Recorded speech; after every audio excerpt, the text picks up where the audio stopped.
उस्मानाबाद जनतेस नमस्कार. उस्मानाबाद मतदारसंघातील तुल्यबळ असणारे दोन उमेदवार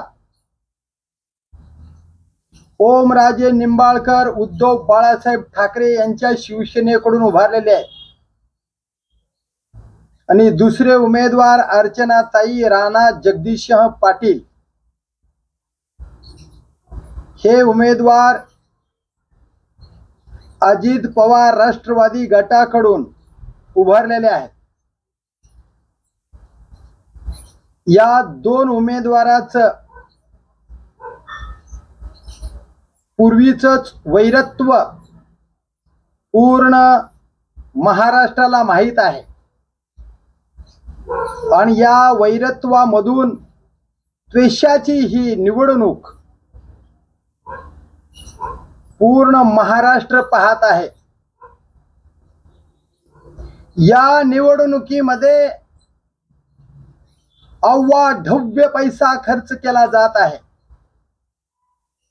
एका बाजूला ओमराजे निंबाळकरला जनता देणगी देत आहे, गोर गरीब लोक देणगी देत आहेत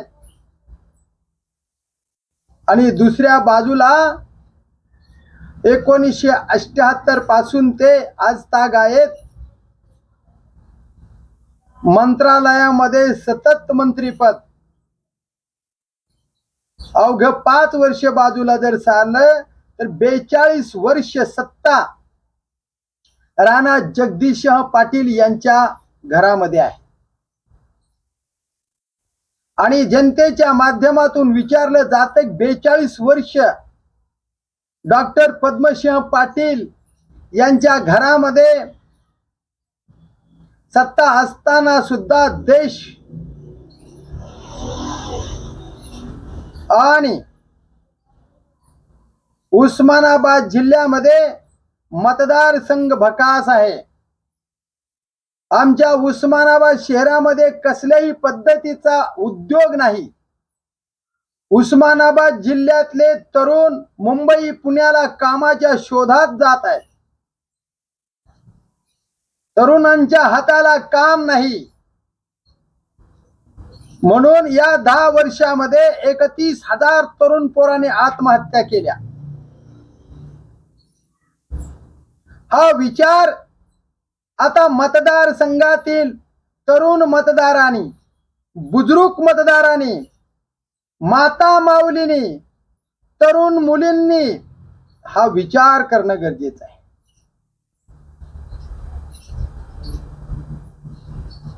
हा विचार जर आपण नाही केला तर आपल्या भवितव्याचं काय?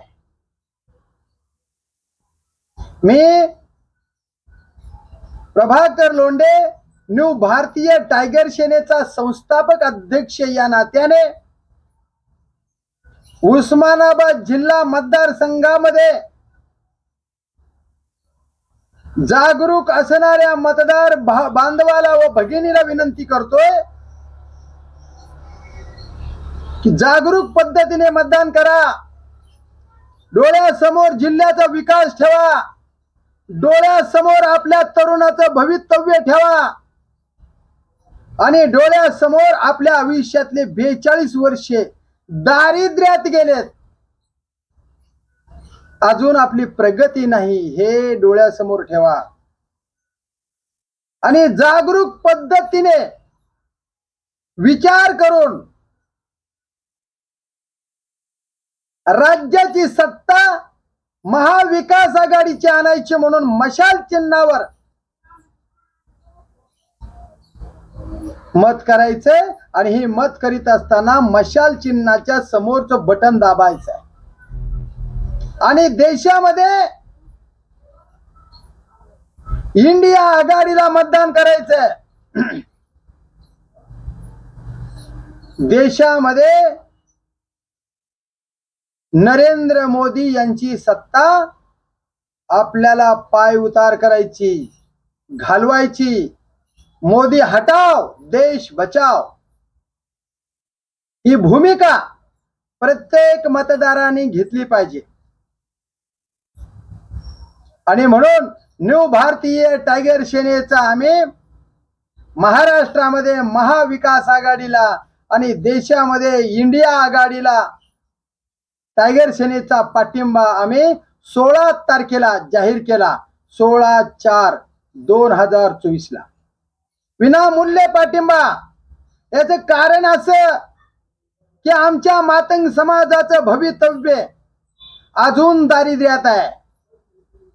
मातंग समाजाला गुमराह केलं जात आहे. मातंग समाजाला अ ब क ड करून स्वतंत्र आरक्षण देण्याची मागणी होती, ती मागणी पूर्ण केली नाही. मातंग समाजाच्या काही संघटना भाजपाने आपल्या ताब्यात घेतल्या. संघटनेच्या नेत्याला चिरीमिरी देऊन संघटनेच्या नेत्याला आपल्या कब्जात घेतलं, गुलाम केलं. आणि गुलाम झालेला नेता भाजपला मतदान करा म्हणून महाराष्ट्रभर सांगतो. न्यू भारतीय टायगर सेना, तुम्ही म्हणाल तुमची संघटना सुद्धा गुलाम झाली. तुमचं बरोबर आहे ती बोललेलं, पण ही संघटना संविधान वाचवण्यासाठी गुलाम झाली. ही संघटना देश अखंड ठेवण्यासाठी गुलाम झाली. आणि हे संघटना गुलाम नाही तर महाविकास आघाडीच्या आणि इंडिया आघाडीच्या खांद्याला खांदा लावून निस्वार्थीपणे काम करते. हिला मिंद म्हणता येणार नाही. ही स्वाभिमानी संघटना यांच्या खांद्याला खांदा लावून भारतीय राज्यघटना वाचवण्यासाठी, भारतीय संविधान वाचवण्यासाठी, मातंग समाजाला सामाजिक, शैक्षणिक, आर्थिक प्रगती करण्यासाठी, मातंग समाजाचा स्वतंत्र अधिकार मागण्यासाठी अण्णाभाऊ साठे विकास महामंडळ कायमस्वरूपी चालू राहावं. 25 लाख रुपयापर्यंत कसलीही जामीन न घेता सरकारच्या बॉन्ड पेपरवर नॉर्मल जामीन मातंग समाजाला थेट अण्णाभाऊ साठे विकास महामंडळातून 25 लाख रुपये देण्यात यावे, ही मागणी टायगर सेनेची आहे. यासाठी पाठिंबा. आता मातंग समाजाच्या तरुण कर्जदाराला, कर्ज मागणीदारांना बँकेत लोक उभारू देत नाही. अण्णाभाऊ साठे महामंडळातून फाईल बँकेकडे जाते आणि बँक मंजुरी देत नाही. आणि मंजुरी नाही दिली की महामंडळ पैसे देत नाही. म्हणून आमची मागणी, आम्हाला बँकेच्या पुढे भीक मागू देऊ नका. आम्हाला थेट अण्णाभाऊ साठे विकास महामंडळातून कर्ज द्या. कारण हे महामंडळ मातंग समाजाच्या आर्थिक प्रगतीला सुधारणा देणारे महामंडळ आहे. आणि हे महामंडळ इंदिरा गांधीने 1984 ला दिलं. दुर्दैवानं इंदिरा गांधी 1984 लाच शहीद झाल्या, देशासाठी शहीद झाल्या. अरे मातंग समाजाला न्याय देऊन इंदिरा माय आपल्याला सोडून गेल्या. मरेन पण मातंग समाजाचं काम करेन, ही भूमिका इंदिरा माईची. महाराष्ट्राचे तत्कालीन मुख्यमंत्री वसंत दादा पाटील यांनी महामंडळाला 1985 ला अंमलबजावणीमध्ये आणलं. आणि 1985 पासून महामंडळ आजतागायत 2024 पर्यंत कार्यरत आहे. भाजपच्या काळामध्ये 5 वर्ष महामंडळ बंद होता. कसल्याही प्रकारचं कर्ज मिळत नव्हतं. कारण काय लावलं होतं? रमेश कदमाने महामंडळामध्ये घोटाळा केला. अरे मग अजित पवाराने 70,000 कोटी रुपयाचा घोटाळा ज्या ठिकाणी केला, ते महामंडळ असतील, ते बँका असतील, बँक घोटाळा असेल, हे सगळं बंद केलं होतं का तुम्ही? बँके बंद केलते का? म्हणजे तुम्ही घोटाळे केले तर तुमचे कार्यालय चालू. आणि आमच्या एका मांगाच्या रमेश कदमानं घोटाळा केला म्हणून त्याच्यावर आरोप लावला. ते रमेश कदम सुद्धा अजित पवारांसोबतच होते, हे लक्षात घ्या. त्या रमेश कदमाला जेलमध्ये 2-3 वर्षे, 4 वर्षे, 5 वर्षे माझ्या अंदाजाप्रमाणे अंदाजे सांगतो जेल भोगावी लागली. आता हा घोटाळा कोणी करायला लावला? हा घोटाळ्याच्या पाठीमागे कुणाचा हात होता? त्या महामंडळातले जे घोटाळ्यातले पैसे होते ते कुणाकडे गेले, कुणी घेतले, याचा अजून तपास पूर्णपणे लागलेला नाही. ते गुन्हेगार म्हणून सिद्ध झाले नाही तरी महामंडळ बंद ठेवलं. म्हणजे मागावर अन्याय केला होता त्या सुद्धा ठिकाणी. म्हणून भाजपाच्या बाजूला मतदान करणाऱ्या मातंग बांधवांनो विचार करा. अब कड करून मातंग समाजाला आरक्षण दिलं नाही, उलट मांगाच्या संघटनेचे नेते आपल्या ताब्यात घेतले, त्यांना चिरीमिरी दिली आणि तीच नेते आता मांगाचं मतदान भाजपाला करा म्हणून सांगतात. म्हणजे तुमच्याकडून फुकट मतदान भाजपाला करा म्हणून सांगायचं आणि नेत्याने आवाढव्य चिरामिरी घेऊन स्वतःचं भलं करायचं, जाहीर पाठिंबा द्यायचा आणि समाजाचं वाटोळं करायचं, स्वतःचा स्वार्थ करायचा. अशा जर भूमिका मांडल्या गेल्या तर मातंग समाजाचं भलं कसं होणार हा प्रश्न आहे. म्हणून मातंग समाजाच्या जागरूक मतदार बांधवांनो 1 ऑगस्ट 2003 ला तत्कालीन मुख्यमंत्री सुशील कुमार शिंदे यांनी मातंग समाजाला स्वतंत्र आरक्षण देण्यासाठी क्रांतीवीर लहुजी वस्ताद साळवे मातंग समाज अभ्यास आयोग निर्माण केला. ते काँग्रेसचे होते. म्हणजे काँग्रेसनं मातंग समाजाला न्याय देण्याचं काम केलं. शरदचंद्रजी पवारने महामंडळावर मचिंद्र सकटे यांना चेअरमन केलं, बाबासाहेब गोपले यांना चेअरमन केलं, रमेश कदम यांना चेअरमन केलं, लक्ष्मणराव ढोबळे यांना पाणी पुरवठा मंत्री केलं. कित्येक आमदार घडवले शरदचंद्रजी पवार. शिवसेना बाळासाहेब ठाकरे, शिवसेना हृदय सम्राट बाळासाहेब ठाकरे यांनी 1995 ला मातंग समाजाचे 12 आमदार तयार केले शिवसेनेकडून. म्हणजे बाळासाहेब ठाकरे यांनी सुद्धा मातंग समाजावर लक्ष दिलं आणि पुण्याच्या सारस भागामध्ये अण्णाभाऊ साठे यांच्या पुतळ्याच्या उद्घाटनाला ज्या वेळेस बाळासाहेब ठाकरे आले होते त्यावेळेस त्यांनी सांगितलं होतं की आजचे ज्ञानेश्वर म्हणजे तुकाराम आणि तुकाराम नावाचा व्यक्ती म्हणजे अण्णाभाऊ साठे. बघा, अण्णाभाऊचं नाव तुकाराम होतं आणि अण्णाभाऊला आजचे ज्ञानेश्वर अशी उपमा दिली होती बाळासाहेब ठाकरे यांनी. म्हणजे मातंग समाजावर प्रेम करणाऱ्या काँग्रेस पार्टीला, शरदचंद्रजी पवार यांच्या राष्ट्रवादी काँग्रेस पार्टीला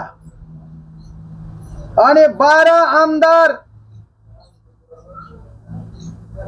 तयार करणाऱ्या उद्धव बाळासाहेब ठाकरे यांच्या शिवसेनेला आणि बाळासाहेब ठाकरे यांनी चलत चलत सहज यशवंत पेठे या मातंग समाजाच्या तरुणाला खासदारकीचं तिकीट दिलं होतं. आता खासदारकीचं तिकीट मिळवण्यासाठी किती पैसे द्यावे लागतात पक्षाला, फंड, हे विचार करा. बाबासाहेब गोपले मातंग समाजाचे नेते यांना 1991 ला कळंब मतदारसंघातून बाळासाहेब ठाकरे यांनी आमदारकीचे तिकीट दिलं. साधी बाब नाही. म्हणजे हे तिन्ही पक्ष, भारतीय नॅशनल काँग्रेस पार्टी, शरदचंद्रजी पवारची राष्ट्रवादी काँग्रेस पार्टी आणि उद्धव बाळासाहेब ठाकरे यांची शिवसेना, या 3 पक्षाची महाविकास आघाडी महाराष्ट्रामध्ये निर्माण झाली आणि या महाविकास आघाडीनं मातंग समाजाचं भलं केलेलं आहे आणि यापुढेही मातंग समाजाचं निश्चित भलं झाल्याशिवाय राहणार नाही. म्हणून मातंग समाज बांधवानो, महाराष्ट्रातल्या बांधवानो, आपल्या नेत्याने चिरीमिरी घेऊन तुमचं मतदान जर जातीवादी पक्षाच्या पदरात जात असेल आणि त्या मताच्या ताकदीवर जर भारतीय संविधान बदलत असेल, देशाचं वाटोळ होत असेल आणि तुमचे पोरं दळभद्री होत असतील, तर तुम्ही मतदान भाजपला करूच नका अशी माझी विनंती आहे. शेवटी मतदानचा अधिकार तुमचा आहे. कुणाला मतदान करायचं हे तुम्हीच ठरवा. मी तुम्हाला बंधन करायला लावणार नाही, पण विचार करायला लावणार. कारण तुमचं वाटोळ करणारा भाजप पक्ष आहे. अरे द्रौपदी मुर्मू हे आदिवासी आहेत, त्यांना राम मंदिरामध्ये बोलवलं गेलं नाही म्हणजे इथं जातीवाद दिसत नाही का तुम्हाला? लक्षात घ्या, हा पक्ष जातीवादी आहे. यांच्या तोंडातला म्हणजे ओठातला जातीवाद गेलाय. ओठातला जातीवाद अजून जिवंत आहे, हे लक्षात घ्या. पुन्हा तुमच्या गळ्यामध्ये गाडगाणी कमेरेला खराटा येणार नाही याची दक्षता घ्या. संविधान बदलणे म्हणजे मनुस्मृती आणणे, आणि एकदा का मनुस्मृती लागू केली, तुमची दरिद्री तुमच्या नशिबाला आली. या देशामध्ये तुमचा एकच कैवारी होता, तो कैवारी म्हणजे डॉक्टर बाबासाहेब आंबेडकर. आणि ते कैवारी डॉक्टर बाबासाहेब आंबेडकर पुन्हा जन्माला येणार नाहीत. सगळे आमच्या दलित समाजाचे नेते धोकेबाज निघाले. ज्यांनी आमच्यावर अन्याय केला त्या भाजपाच्या विरोधात आम्हाला रामदास आठवले साहेबांनी सांगितलं की जातीवादी पक्ष आहे, हे RSS संघटनेमधून तयार झालेला पक्ष आहे. त्याच पक्षामध्ये रामदासजी आठवले साहेब युती करून सोबत आहे. प्रकाशजी आंबेडकर यांनी सांगितलं की 400 पार करून भाजप भारतीय राज्यघटना बदलणार आहे. तेच प्रकाश आंबेडकर महायुती सोबत नाहीत, त्यांनी स्वतंत्र उमेदवार दिले. महाविकास आघाडीमध्ये त्यांचा काय स्वाभिमान दुखावला हे माहित नाही. जागा मिळवण्यासाठी रस्सीखेच झाली. सगळ्या महाराष्ट्रामध्ये देशामध्ये 4 जागा दिल्या म्हणून बातम्या आम्ही ऐकल्या. शेवटी तर 6ही जागा दिल्या असेही आम्ही ऐकलं. कुठं हा विचार भिनसला हे माहित नाही. पण प्रकाशजी आंबेडकर महाविकास आघाडीच्या सोबत नसल्यामुळे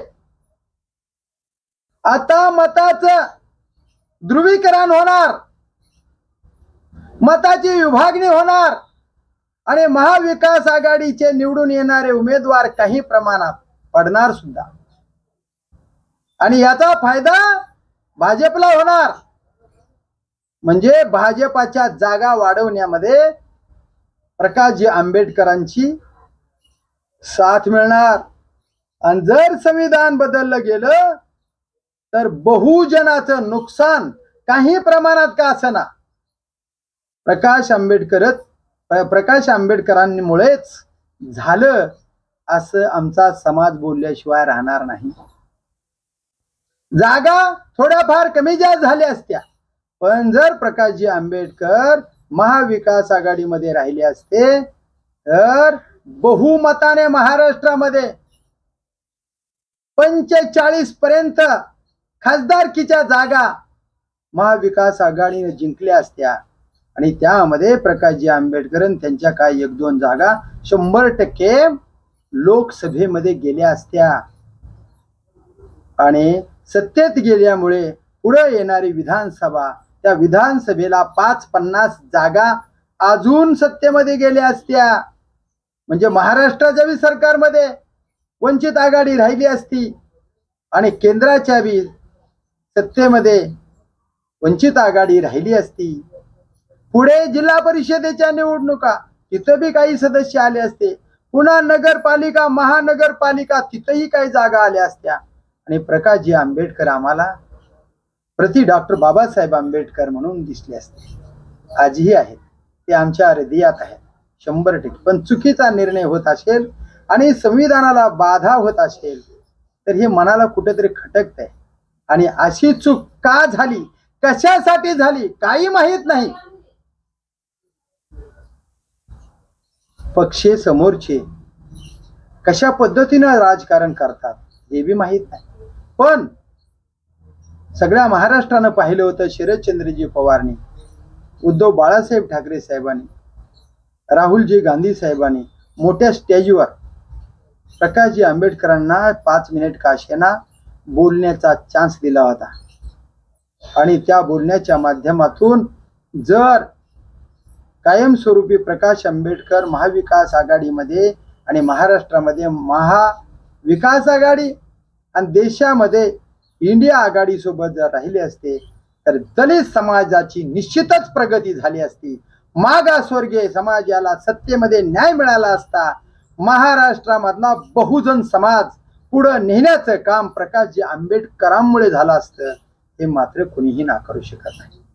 आज उमेदवार पडतील पण प्रकाशजी आंबेडकर सत्तेत जातील का नाही हा संशय आहे. म्हणजे आम्ही नुसते आमच्या स्वाभिमानामुळे उमेदवारच पाडायचे का? सत्तेत जायचं नाही का? सत्तेत जाण्यासाठी 2 पावलं मागे पुढे झालं पाहिजे.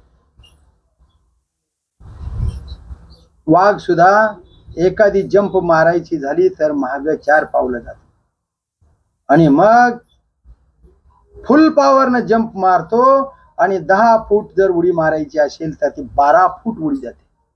हे मी प्रकाश आंबेडकरांना शिकवण्या एवढा मोठा नाही पण तरी सुद्धा काही प्रमाणामध्ये बहुजन समाजाचं नुकसान होत असताना नेत्याला सूचना करणं गरजेचं आहे आणि ती सूचना समजाव्या. एक मातंग समाजाचा मी प्रकाशजी आंबेडकरांचा बांधव आहे आणि मी सुद्धा एका न्यू भारतीय टायगर सेनेचा संस्थापक अध्यक्ष आहे.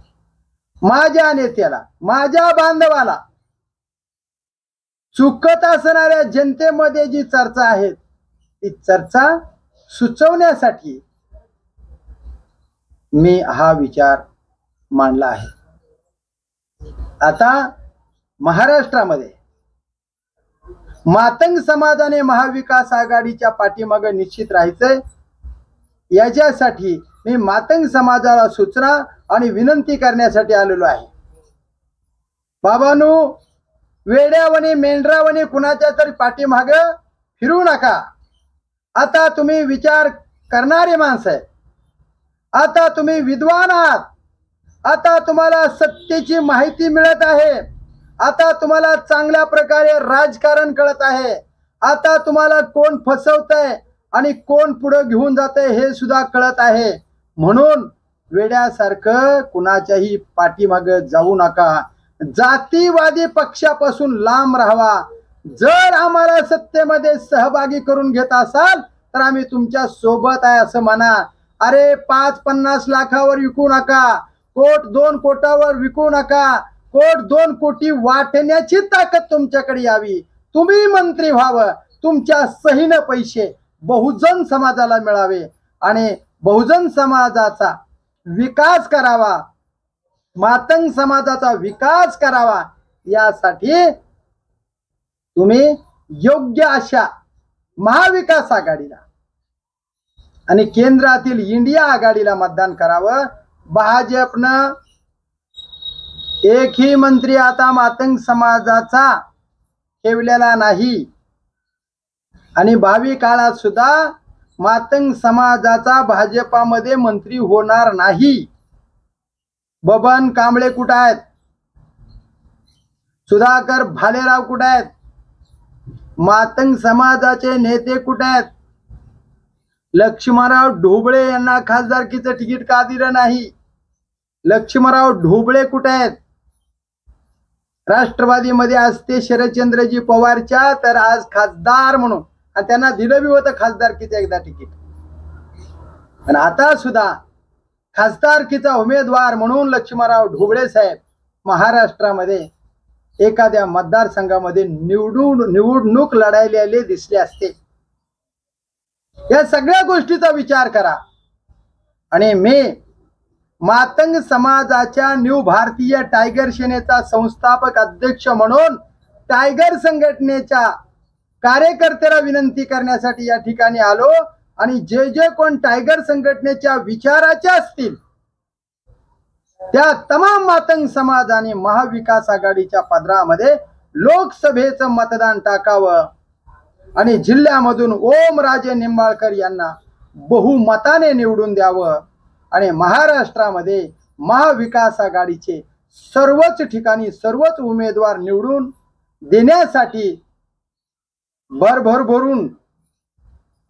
भरभरून मतदान महाविकास आघाडीला आणि केंद्रामध्ये इंडिया आघाडीला करावं एवढीच अपेक्षा व्यक्त करतो आणि येथेच थांबतो।